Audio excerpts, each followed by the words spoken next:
Welcome to Dolby Creator Talks. This is a show about how artists use technology to tell their stories, and I'm your host, Glenn Kaiser. Today, I'm delighted to welcome director Jon M.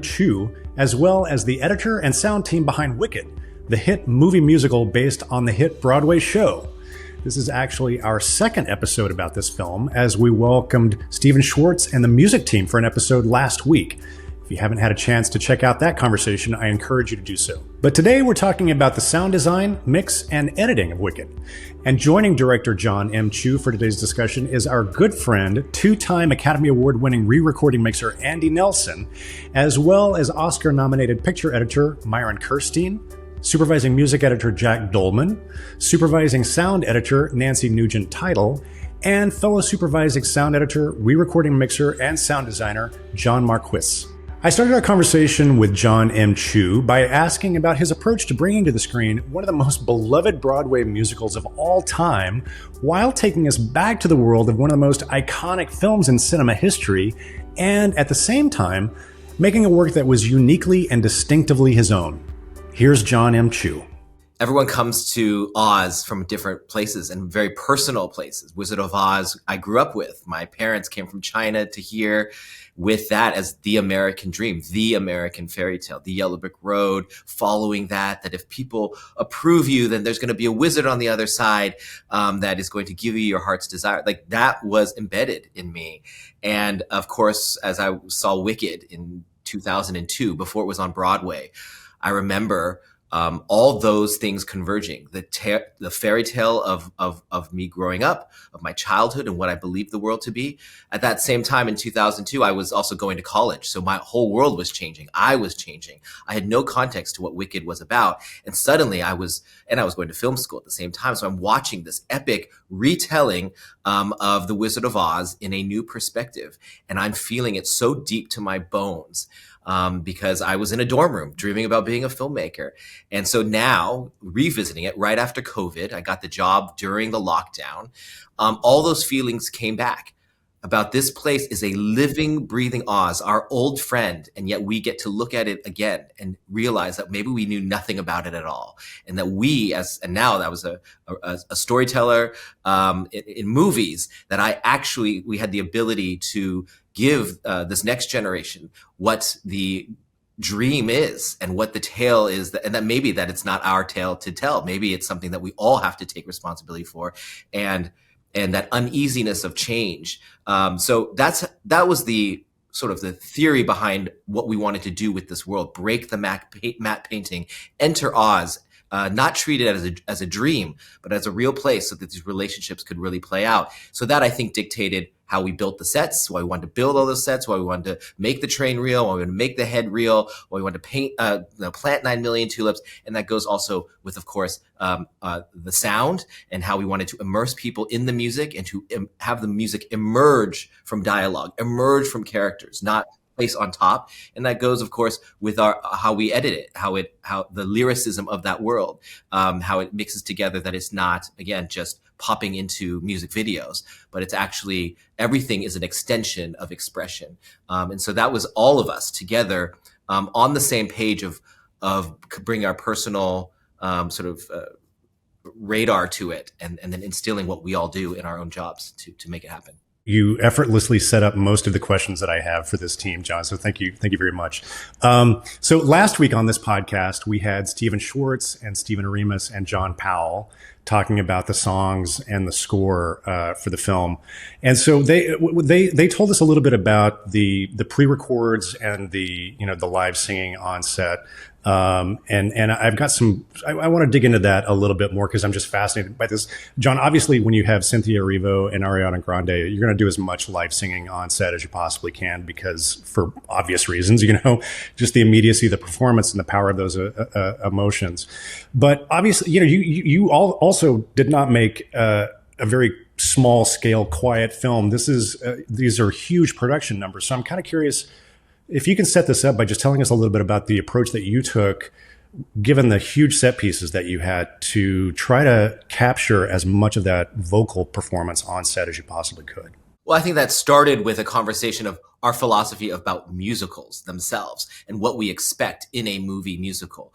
That Is it to me? I like feeling the reality that music is actually happening in the extension of music when it comes in, that the dialogue and the can ease in and everything, but it's actually happening. So hearing the foley of the walking and the doors closing to me is important. That might not be important for everybody, but for me it was, and that's something that Myron and I shared on past movies, and Jon and Nancy know, of course, and working with Jack and Andy for the first. I think we all just had to come to that.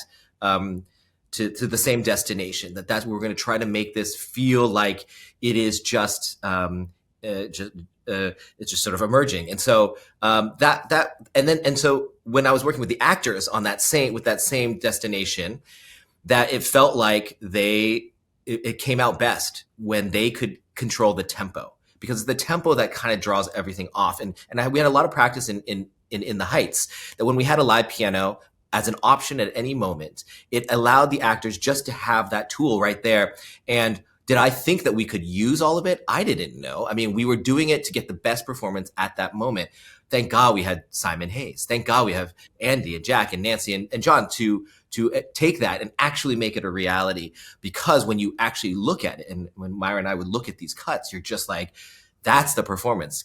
You can't just get that other, even if they were to re-record it, it wouldn't be that moment and do those little things, the voice wouldn't break. So that was sort of our starting point for everything. And it just sort of came to be more than a full-on conscious decision from the very beginning. I always like outs, but it just became very clear at some point the movie starts speaking back to you, and then you have to like lean in. You have to be listening first, but then you have to be leaning into it, and everybody leaned in. So for those moments when, for various reasons, you needed to go to, use the pre-records or even some of the post-recorded tracks, Myron, I'm kind of curious, were those decisions that you were making in the cutting room? Did Jack have to carry all that material? Were those decisions to transition between live versus pre or post recording? Did they happen in the final mix set? Or there's probably not one single answer to that question, but I'm curious, Myron, how you handled all that. Yeah, all the above. I mean, through the assembly to the very end, we were going back and forth between live and pre-records. I'd be mixing live of Cynthia or Ari, and then the ensembles would be pre-record or re-records. And of course, it was a lot. I had an abundance of treasures of thousands and thousands of takes of options from the original pre-records themselves to the live to anything the music team would bring later. And of course, Jack and Catherine were carrying all of that for basically 2 years, and trying to keep me organized and keeping me from going crazy with all the options, and making sure I didn't get lost in it, because I did have a lot of options. But again, how Jon was saying, like leaning into the live always felt more grounded. And every time I thought we could do the pre-record, that would be better because it's more quote unquote controlled. When we would go to the live, it just felt like there was a life to it, literally a life to it that was undeniable. Even at the very end on Defying Gravity, when we're like, okay, she's flipping upside down, and how good could the live be? And we go to the live, and it was just incredible. I just couldn't believe that Cynthia was still capable with those acrobatics or being in the harness. And so at the end of the day, it was always the choice of performance about what was moving us, what would make us laugh in the edit, when we were just sort of constructing this sort of, the basics of the assembly. But that same sort of attitude was carried all the way through the entire, post-production process. And Jack and Jon and Nancy and Andy just saved me again and again from just, getting lost or trying to find the right transitions, making it all feel grounded and organic and immersive. And anyways, it was a total team effort to build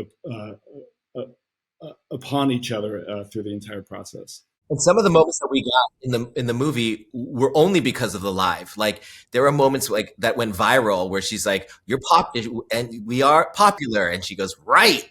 Like that is she only did it live. If we had tried to record that, Steven Schwartz would have killed that in 1 second in the recording. He wasn't ready yet if it was in the pre-record, but by that point it was riffing. She was Glinda, or even in I'm Not That Girl. That beginning of it is just so delicate that Cynthia's just barely singing coming in, and when she starts to do those riffs, I think if it was on paper, it wouldn't have happened. But she just felt those moments, and that's the magic actually that happened. And then in terms of process, those vocal tracks for sound editorial, Nancy, did they come through you, or did they go to Jack, or were both of you working on them? How was that material kind of handled as it went through editorial and to the mix? Early on, we had conversations about, okay, what's the break point? What's the difference between dialogue and music? Because they do sort of blend into each other. And so we just had a lot of communication between us and Jack and Catherine and Robin Bainton, who is the vocal editor and mixer, and passed a lot of stuff back and forth to make sure things were as seamless as possible. But really, this was the level of collaboration. It wasn't like sound over here and music over here. We were working together constantly because we were treating vocals and dialogue and ADR and group and ensemble as one element. But by necessity, we had to break it up into, have it on two different Pro Tools, but we were treating it as one and the same the whole time. Andy, I got to tell you, Steven Schwartz paid you one of the highest compliments I think I may have ever heard for a re-recording mixer. He told us on the podcast last week that he couldn't tell anymore when he watches the movie what was live sung versus what was pre-record versus what was recorded in post. And I think you're probably going to deflect and give credit to that to the entire team. But I would love for you to talk about the process of mixing the vocals and the dialogue and how you were able to seamlessly blend all that so that even Steven Schwartz can't tell what came from where. Well, I am going to deflect to the whole team, yes, for sure. But the thing is that it goes back to the live recordings as well, because of course, if they're going to go from speech to vocal singing, you're not going to get a transition in a sense, because the actors are doing the transition for us. So that's the first thing. What I do is I actually treat dialogue and vocals as one. Because to me, whether they're talking or singing, they're still communicating and telling story. So I actually treat that before I even worry about putting music to it. I actually make them sit in a space that works within a dialogue scene that they then just start singing in. Now, there are some additional extra reverbs that we would add to the vocals to just sweeten very slightly. But very, very minimally, actually. Unlike, if you hear the album, for instance, there is verb on vocals that we wouldn't have done in the movie, because again, you don't want that sort of sheet of glass. You want to feel that the actors I always think of myself sitting in the front row of the theater and the actors are on stage. If I can get that, that's the effect you want. Otherwise, if it's a pre-record or even a post-record, however beautifully it's sunk, there's a slight disconnect that you just can never put your finger on. It's like it's through glass as opposed to being right there in front of you. So for me, creating those transition moments, which are always tough in any musical, this was by far the most satisfying experience for that reason. And again, that was choices that were done. Simon Hayes recorded extraordinarily beautifully on set. He set up the same mics for the pre-records, obviously. I think they had a studio nearby, John, if I'm right, on the set, so the actors could go in and out and record if they wanted to change something. So you had the option to use that vocal if needed. And then the choices that Jon and Myron made in the picture editorial, of course, we just carried that on down through. And Nancy mentioned Robin Bainton, brilliant vocal editor, who just paid attention to every single syllable, wherever it was. If there was any compromise on a live, even if it was one syllable, he would search out and see if there was a different take to just help us. And all that blending was incredible. So yes, for me, it was delightful to hear Steven Schwartz say that. But it was definitely a huge group effort to get to that point. Nancy and John, I'm kind of curious about process. Sort of, when did you guys come onto the show? Were you feeding elements to Myron and John in the cutting room? Like, tell us a little bit about sort of the actual the editorial process and how that flowed through. I remember speaking with Myron and John back on In the Heights. I remember that was percolating back then, and so you could kind of feel the momentum building. You could feel like this huge train coming your way. And yeah, we met with Myron in 22, guys, I think, just to kind of go over the sizzle reel and just get a sense of what the heck. I remember sitting in that edit bay and just being like, oh my God, this is just as big as I was terrified of. It was amazing though. I've been talking about this in other with other folks that like no matter how huge the scale and the scope was on this thing, you kind of felt like you were with the right people to do it. Like it never felt like it was out of our hands or out of control. It felt like this is doable. This is going to be amazing. And I think, yeah, Nancy, we came on editorially in the fall? We started end of 2020. Yeah, you came on to do some preliminary dialogue work, right? In the beginning of stuff, just to kind of clean some things up. I think the first scene we got turned over to us kind of like collectively was Dancing Through Life, the library sequence, which was super fun and just kind of gives you a sense of where we're going in this movie in regards to just the world building, the scope and scale of the ensemble work and the music integration with the sound design, the tone. Yeah, Myron was very insistent from the beginning that John, Marquis, and I have rooms set up at their cutting room. So we were going back and forth between our spaces at the lot and the cutting room. And I think we were a little resistant at first because we were like, we've got these great rooms just out. But it ended up being wonderful because, there's a camaraderie and there's just the fact that you're running into each other in the kitchen and chit-chatting and just being more integrated in the process. And then the fact that Jack was around the corner and Catherine, and we were constantly, comparing notes and playing stuff for each other. And we could grab Jon and Myron, at different points and just say, hey, come listen to this. It just really, I think it elevated the whole process. Myron, question for you.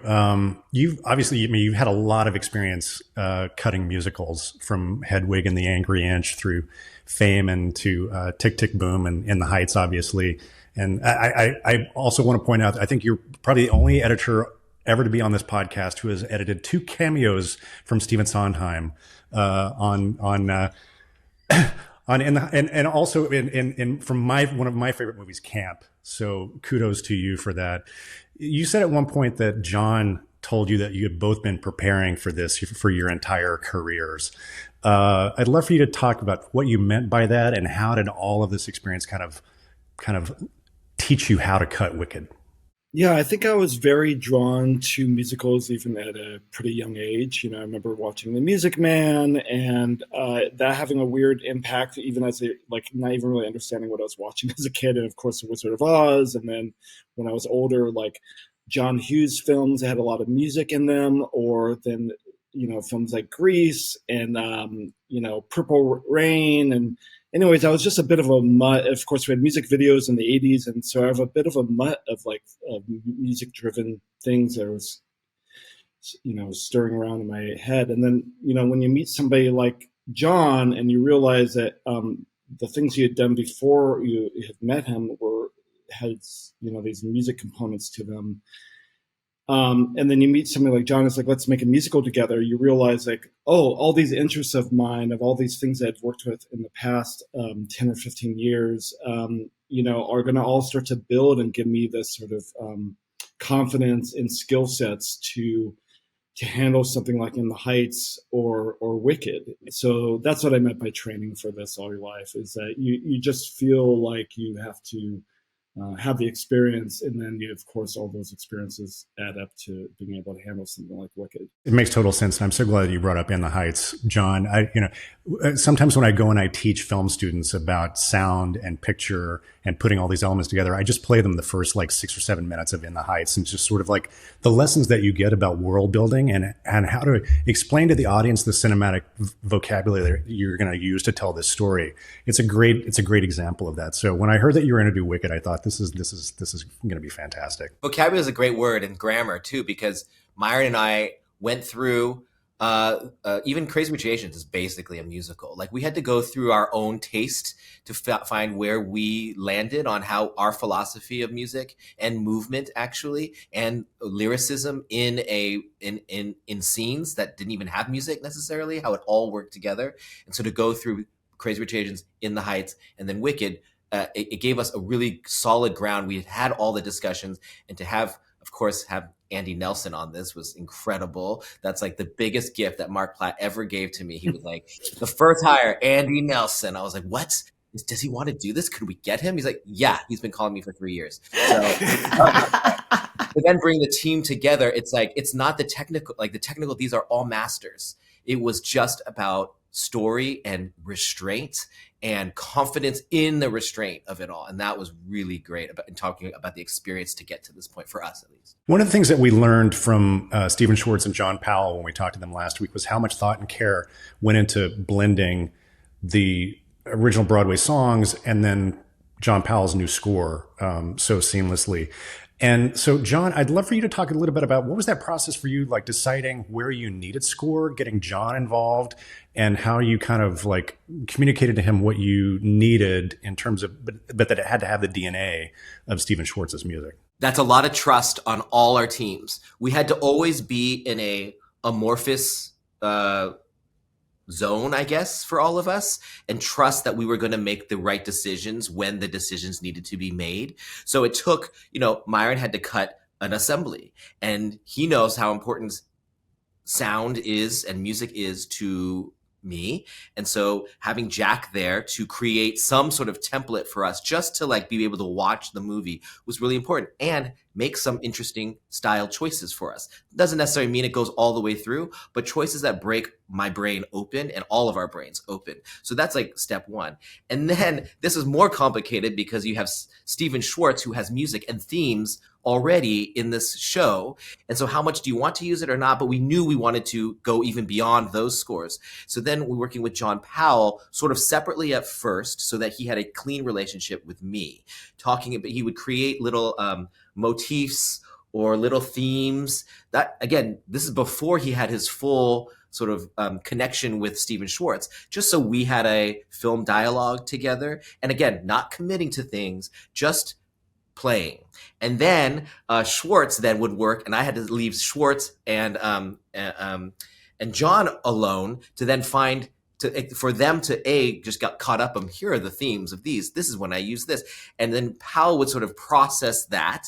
And then as we're continuing to edit, and then we would all come together and talk about where the score we think it should be or not be, or how we tie music together or not. And that was also, for Stephen Schwartz, could be very difficult because he's been there for 20 years. So us all sort of coming together creatively on the sound, that's why Jack and Myron and all of us were sort of really had to hold each other's hands through the fire during that point. And then John Powell could do his work, was then start to fill in those blanks and start to create themes based off of all the information he had. And then we could go back, and whether Jack had tried something or whatever, then we could all come together again. And then, of course, that leads to the rest of the team here to figure out what was necessary or when we need to pull back. So it was a really trusting a group, and there could be no egos, and there could be no sort of power moves. We had to walk delicately and intentionally. And always do ultimately what's right for the film. Yeah. Jack, we so rarely get music editors on our podcast, so I would love for you to chime in at this point and talk about that process of blending Powell's new music with the existing songs, and of course all of that material funneled through you before it went to the stage. Yeah, that's right. I mean, just to dovetail on what John was saying, Stephen Schwartz is he's he's an immensely thematic composer. And you have so many different motifs and melodies and themes from the musical's underscore that can really expand into the cinematic world, because some of the lyrics that are sung encompass a melody that means something bigger, that has a narrative purpose. So when you take them and play them with the orchestra as part of the underscore in different parts of the movie, you are broadening the arc of these characters, the stakes, the emotional undertones. And so it was very important when we were connecting the score to the songs to embrace how thematic all of the material was as a whole. And so as a byproduct of that, when you're going from song to score and score to song, it really has to feel like not only seamless, but emotionally seamless. And so John Powell, I think, did a great job of embracing that rich glossary of themes that Stephen wrote for the musical and adapting them to John Chu's vision and to the underscore of the film. Now, how we achieved that technically was all of the music, all of the orchestral music was recorded at Air Studios in June in one massive 3-week period. We started with a week of Stephen Schwartz and his team recording all of the song material and some interstitial score material as well. And then that went and got mixed at Air Studios. And then a week later, John Powell came with his team, and the same exact players with the same exact instruments, using the same exact microphones in the same exact room, we recorded the score. And so what we had as a result of that was a very homogeneous sonic collection of orchestral music. And what that meant was that when we all came back to LA for the final mix, it all blended together because the source was the same. And so I think Andy did a phenomenal job of taking those moments where we've built the end of a piece of underscore. We know that the song's going to come in, but we need it to sonically align so that there's no way that the audience could identify that we've left the world of score and we've entered into the world of song. And so that recording approach made that really possible. And also the fact that we mixed it all together with the same people made it possible as well. So the format was the same for all of it. And I think that was a major component in allowing it to feel so seamless in the final result. And credit to also Andy, who I'd never have a mixer go by themselves to the recording sessions in London to hear and just watch Stephen Schwartz work, so he knew where everything was. I mean, that's an immense amount of time. I mean, that was a long time and a lot of things to watch. And so by the time we were in the mix stage, there was no discovery. He knew where all the pieces were. So we didn't have to waste time on those conversations. He was in the game very early. Yeah, I think that it so helped me, though, John, to do that, because I spent many weeks prior to starting the mix getting familiar with the Broadway cast recordings, because I wanted to kind of get inside the DNA of each song and understand the balancing and what people were used to and all this. And, you know, the funny part about going to London, John, was that I sat there and within 10 minutes, I threw all my notes out the window, because now you've got a 90-piece orchestra replacing with the 16-piece pit orchestra. And I thought, well, that's it. I got to start all over again. You know, there was nothing I could reference because it was so brand new and so exciting. And, you know, I went to see the show one evening when I was in London to remind myself. And it was so bizarre coming from a 90-piece recording to this it felt miniature from this show that I fell in love with years ago. Felt tiny because I'd now experienced it in this huge scale. And, but it was very informative for me. The other thing, Jack, was also that the transitions in and out of score were interesting, because the songs had gone through our music producer's hands, Greg Wells, who took the orchestra recordings and then added the percussion elements, guitars, keyboards, things like that, and bass, which he played and then mixed himself. And so the orchestra, by nature, had slightly shifted in its sound quality just because he was now making them into more of a song. So I had to find ways, Jack and I had to find ways to get in and out of that. Even though, as Jack said, it was the same orchestra, same microphone, there was just little subtle shifts that we had to do. just to sort of make that blend work perfectly. But we got it. And but yeah, going to London was hugely important because it also allowed me to get to meet Stephen Schwartz and Steve Aremus, because I didn't know them, but I knew this was going to be an important thing for me to hear them talk and understand where they were coming from, which I learned a lot within that period of time, for sure. On top of that, because this is also an action movie, we have these sound effects and Foley of the dancing and the things on top of that Jon and Nancy were putting in. And so that's like another orchestra on top of it. And those things can fight the orchestra, those can fight the dialogue, they can fight the lyrics. And so at every corner, we all had to be on the same page. Well, yeah, I should actually mention that Jon Marquis was so attentive to the specific tempos in all of the musical soundtrack of the film, not only in the songs, but also in the score. So we were constantly sending tempos and click tracks back and forth so that whenever there were any syncopated sound effects or Foley or dynamic sound effects, they were always in rhythm with the overarching musical approach of the film. And I think that the takeaway when you watch the film from that is profound, because you feel like you are immersed in music because it's musical, but you're also immersed in a kind of comprehensive approach to making it a musical from all sides. So that collaboration was incredibly satisfying, I think. Sometimes that required Myron to shift a couple of frames left or right to get it into sync, and that would be the debate that we would have. Is it worth that sync? And more often than not, we would do it. Wait. I just want to make sure I understand. You're saying you actually made picture changes to accommodate sound and music? That's I've never heard that before. It was it's a first for me as well. But yes, you to rely on the experts to say, hey, if you just nudge this a little to the left, or the right. And by the way, I had never really done that with for a composer as well. And there was a piece of music that John Powell gave to like the arrival of the Shiz. And the second I heard it, I knew exactly what I should do as far as flipping shots around. And so, in a musical, you have to be flexible as a picture editor and also embrace all this amazing talent. Anybody from this entire team, they said that, hey, have you considered this? You have to be open to it for sure. In the time that we've got left, there are some specific sequences that I want to dive into and talk with you all about.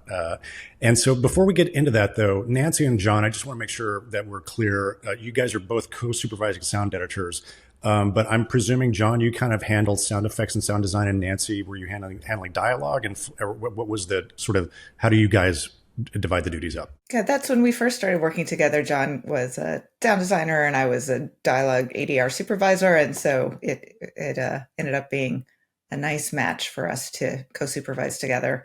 And then Jon also steps into the mixing chair, obviously, when we're on the stage. In regards to the way Nancy and I work, it's a very, very much a trust bond. It's like she can trust me to handle all the nuances and the stuff in the sound design world, and I trust her with all the dialogue stuff. But then we come together and we have mutual respect and just in regards to sound design and themes and things we want to do collectively from the sound perspective, which is great.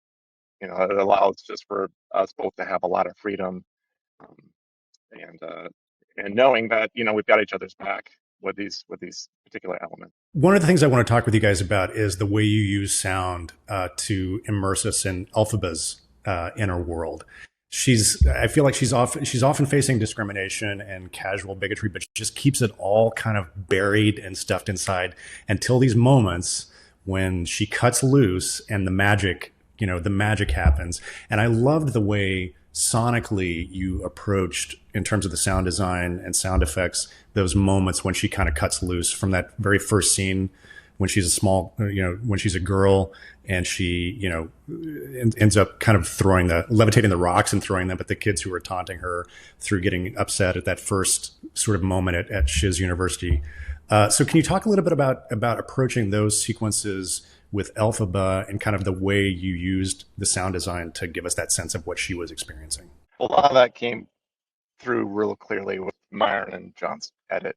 They cut in a way that the story is very obvious what we're going to do sonically. You know, the edict from Jon at the beginning of all of this, you know, Elphaba's, you know, a lot of this is quiet power. It's interior power. It's not showy. It's not flashy. It's, you know, she's um, you know, been sitting on this her whole life, and it's part of her, and it's not something she needs to be flashy with or anything, but it kind of erupts, you know, intuitively and organically from her. And so we just worked with a lot of um, ultimately kind of bass sounds, deep, soft, round, very peaceful sounds that we could then use to kind of um, build the power up using like Tibetan prayer bowls and um, uh, you know, things of that nature that are real resonant, real tonal, but you can, you know, pitch and do things that get some modality, modulate them a bit. And so ultimately then also she's affecting the environment around her. So a lot of stuff is kind of subtle movements with just her environment reacting to her. And a lot of it's kind of like a slow, and like what Jon says, an exercise in restraint. There's the tendency is to make these moments big and overwhelm the audience. And again, you know, you can fight with music during all these moments too, but everything kind of was working very homogenously, and we weren't fighting a lot over some of these moments of like, okay, we're going to go with music here, we're going to go with sound design here, or even in regards to frequency and dynamic interference, we were just kind of all humming together. And so yeah, it was a lot of that came into play too with just the format of the mix as well, the Atmos, being able to feel the space that we're in, like when Elphaba's reacting with Morrible and her lesson on levitation. You know, the room is vibrating, the room is shaking. You're feeling power, and you're slowly, with the timing and the pacing of the scene, you're feeling the build of this tension that Elphaba is wrestling with inside, and you know it's going to crack, you know it's going to break at some point. Um, and so it's just real satisfying in regards to being able to build the sound design elements of that, because we weren't fighting and making this stuff up because the picture was so clear. I think the moment that I also really saw this was the first assembly. When I came in, there was that moment in the beginning where Galinda talks about, they say, are you sure, is it true you were her friend? And Myron had put in the assembly this moment, because in the script, it's not really written like that. We flash to something, but in your mind, you would think that it flashes to memories and it's like fire and it's whoosh, like fast and crazy, and it comes back to her and she's not. But instead, Myron did the opposite. And this is the first time I'm experiencing the movie. And he did quiet. He did nothing. He did almost just the wind. And it was so effective. And I think it's almost exactly how it in the movie now as it was back then. And it really affected me, like, oh, in this big epic movie that we've built all these things for, that the power is in that silence. And so it sort of led that. And so every time we came to, and if we're ending the movie on defying gravity, on something big and loud, okay, so then that's the journey.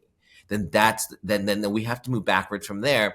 And so, okay, so we have to tease the rumble. We have to tease the tremors that are coming, that it's about to blow. So in every moment, when Elphaba's a little girl, when she's growing up, when she does this thing with the wheelchair, that it's this thing that is about to blow, and she's being told to control it. She's being told you have to prove yourself by controlling your emotions and keeping it under wraps.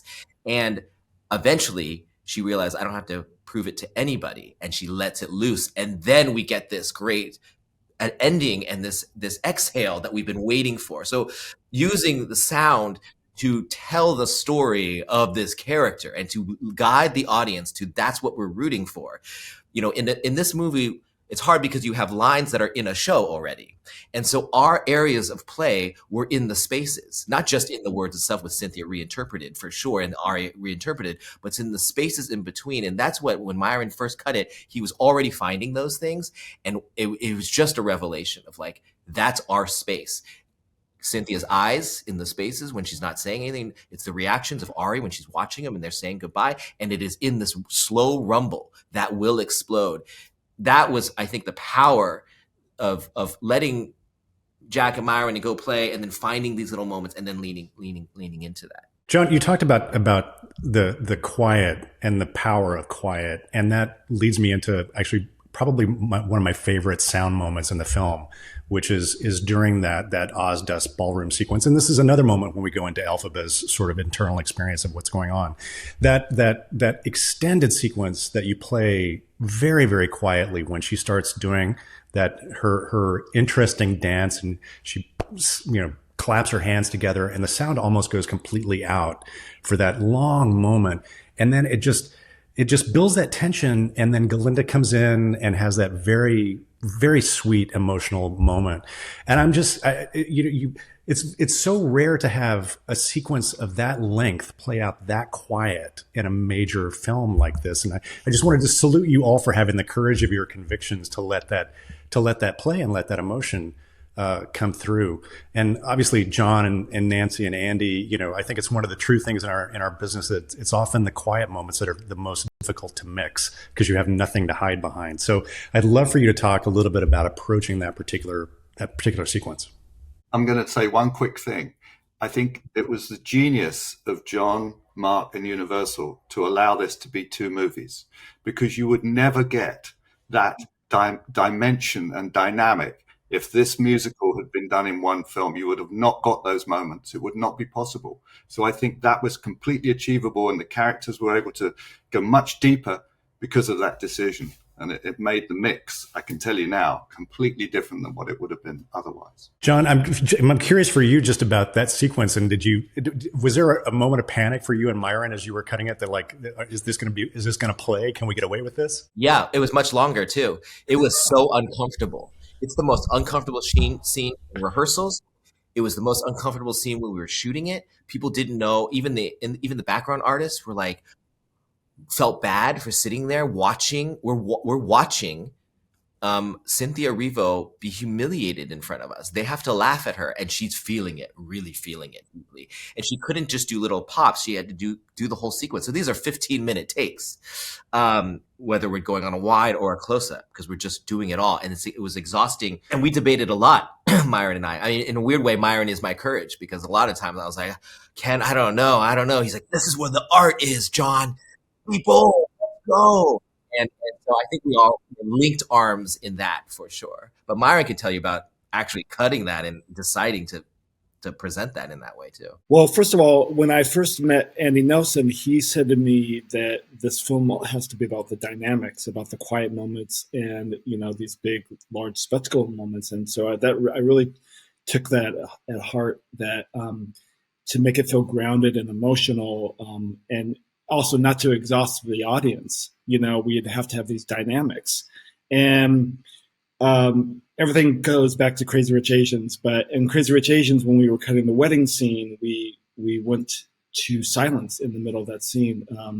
And Jon and Nancy, let us do it without getting in trouble with all the theater owners and what have you. But I just remember the power in that. And so when I was first cutting that scene, which were these long 9 to 10 minute takes, I just knew that I was being affected by the emotion of these raw takes, and I had to find the power in doing something pace-wise to let us experience this uncomfortable nature of the scene. And so I really didn't want to manipulate the audience with pace too much. I wanted them to, I did want to manipulate them, but I didn't want to make it too easy on the audience. So all this to say that when I cut together these raw dailies, and I think I might have even showed Jack the cut the first time before even Jon. And I said to Jack, like, how do I go from this big musical number to quiet? And then is there a way to like put some thematic elements to it? And Jack in London put some music to it in the middle of it. And then I came up with this idea to sonically, go quiet in the middle of it, even at my assembly stage, even though it was pretty rudimentary, and Jon and Nancy and Andy would make it actually work, really elegantly. But all these elements just sort of came back to this idea of dynamics and making people feel uncomfortable. And then if we earn this moment, this gesture with Galinda to Elphaba, then we'll feel the power in this release.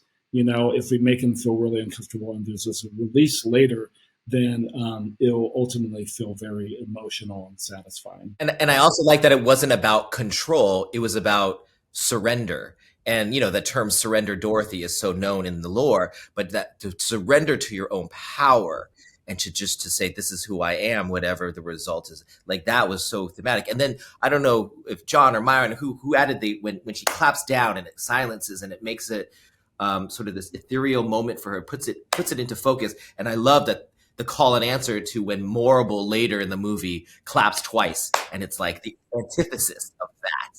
And it's like those things are, I don't know where in the process it happened, but because we're so mind meld, it was great to find those things. I just wanted to chime in briefly about the music there, because you've really pinpointed such a important moment in the film, Glenn.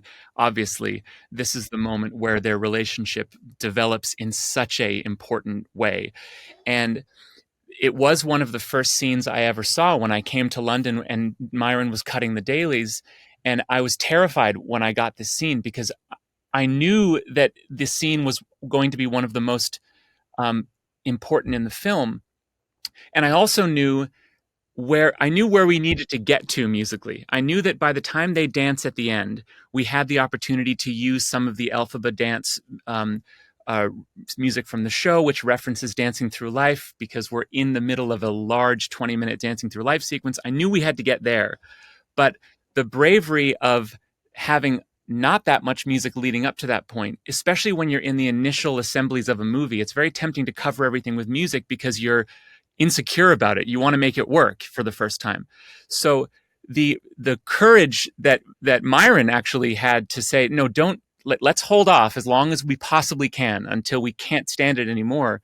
That I think was a major component to the scene. And because of the work that was done with the sound effects while we didn't have music, it really ties it all together and allows you to be in that tense, emotionally vulnerable state until you can't bear it anymore. And just when you can't bear it anymore, that's when Belinda comes in to save this moment for her. So everything was working, I think, sonically together. And I'm really proud of it. Now, let me say just two little things too, because sometimes silence is a lot easier than even chit chat, because the little chit chat now starts to become distracting. And so how Nancy, I don't even know what you did, because I was worried about that most. I was like, oh no, you have to have the crowd saying stuff, but now what are they saying? How are they saying? And I actually didn't even, right when we got to that point, she had already done stuff that had, I don't even know, you can tell the secrets of that made it, that it built the scene instead of distracting from the scene. And that is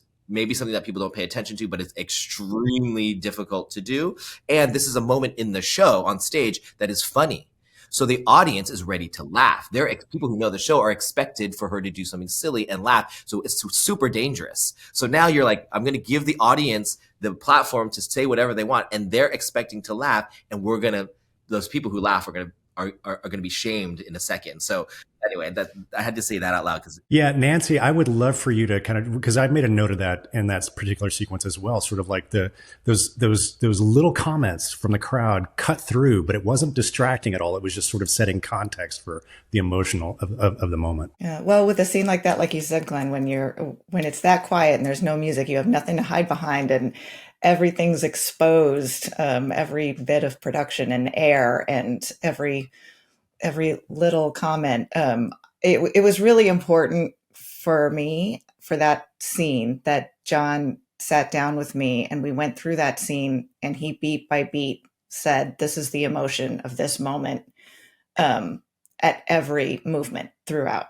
And so that gave me, I literally just put markers, that gave me a template of the shape of what the crowd's feeling, how they're reacting. And then we just constructed that mostly with loop group. When on the stage, loop group is fun. It's sort of like conducting an orchestra. It's like you get to stand up there and, five people laughing ear to ear. And they were also really great about, the Ozian sort of little quips, in that Ozian vocabulary. And we were very conscious about always keeping it timely and not modern, nothing contemporary, but they were all a bunch of theater kids who were thrilled to be working on the movie, and so got really into it. And so, yeah, I mean, just having Jon's guidance and being able to know he was so clear on his intention every single second of that sequence that gave me the ability to construct it very precisely. And same with the Foley, and, everything was very delicate. We had to handle it with kid gloves and be very deliberate about every choice, every second. As I say, like we could have spent a whole nother hour talking about some of the big set pieces, but I love talking about some of these moments that maybe not everybody clues into, where the work really, really shines through. So look, you're on the Dolby podcast. I can't let you go without talking about Dolby Atmos for a moment. Jon, I'd love to start with you. There's so many great Atmos moments in the mix. The monkeys taking flight, sort of that amazing sequence where they're trying to escape in the balloon, and it's the structure is kind of closing in overhead. You put so much effort into this film, and I'm kind of curious for you, what do Dolby Atmos and Dolby Vision, what do they unlock for you as a storyteller? Listen, from the very beginning, we talk about immersiveness.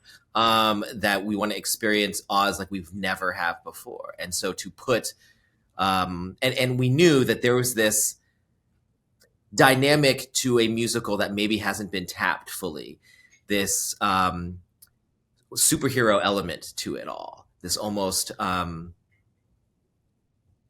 superhuman side to it, this otherworldly side that we could really bring the audience in.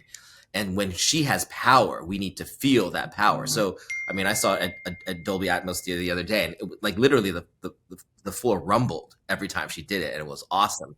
And we knew if we were going to land at Defying Gravity, that had to be, and now you're like, hey, you're the first person to put this stuff on the big screen. Let's see how good cinema. I mean, it felt like we were representing cinema to say this is the medium.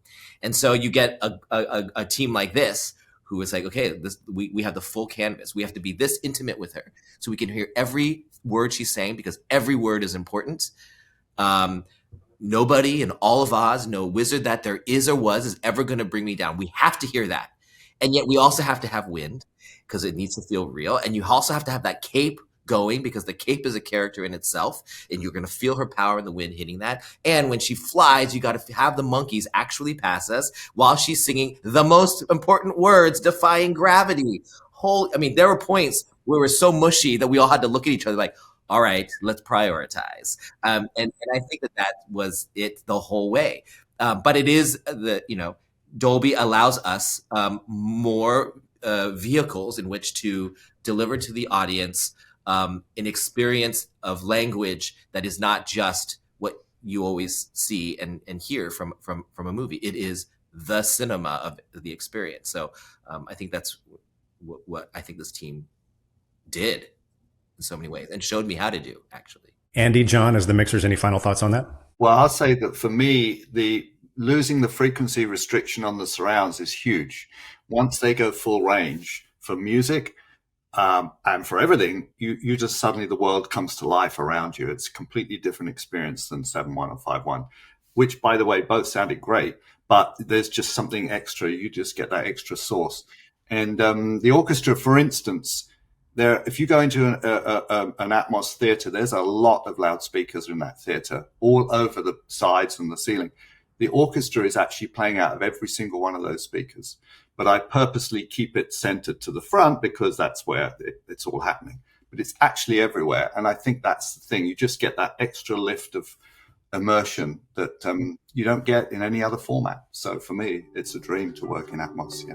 Well, that's the end of our time. I really thank you all for coming on the Dolby podcast. I'm gonna give you an invitation right now to come back for part 2. I can't wait to see the film.